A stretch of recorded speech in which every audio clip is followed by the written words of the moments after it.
Okay, so somewhere along the way, it seems like suffering went out and hired a really good PR team. We hear things like, I don't work out because I enjoy it. I do it because I'm disciplined. I don't love the work. I just do what needs to be done. I embrace the suck. Okay, fair enough. But have we considered not making suffering our entire personal brand? Because doing something difficult and suffering aren't necessarily the same thing. Psychologist Mihai Csikszentmihalyi's research on flow found that some of the most rewarding experiences in our lives happen when we're deeply engaged in something challenging. Flow most likely happens when the difficulty of a task stretches our abilities without completely overwhelming them. The challenge is quite high, and our skills are being stretched, attention narrows, self-consciousness quiets down, and we become so absorbed in what we're doing that our perception of time changes. In other words, sometimes doing really hard work feels fantastic. Think about exercise. You're voluntarily picking up something heavy, putting it down, and then, well, picking it up again. From an evolutionary perspective, this must look a little bit like we've seriously misunderstood the proper use of tools.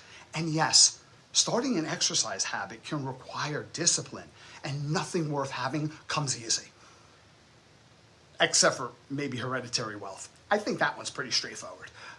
But something interesting often happens when you've been working out consistently for years. Eventually, people don't necessarily need discipline to make themselves exercise. They need discipline to take an extra rest day because training has become rewarding. The payoff is in the process because it provides challenge, progress, mastery, focus, energy, stress relief, sometimes community, and eventually identity.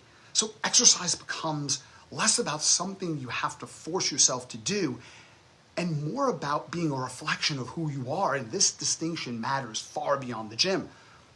Writing can be exceptionally hard and exhilarating. Learning can be frustrating and at the same time deeply satisfying. A difficult conversation can require courage while leaving you feeling more connected afterward. Difficulty is often where engagement lives in our lives. The problem comes when we confuse difficulty with misery and we start treating enjoyment as evidence that somehow we're not doing it right.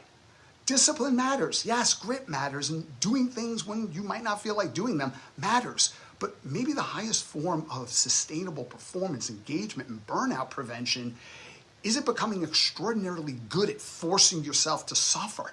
Maybe it's finding hard things that at the same time are worth loving.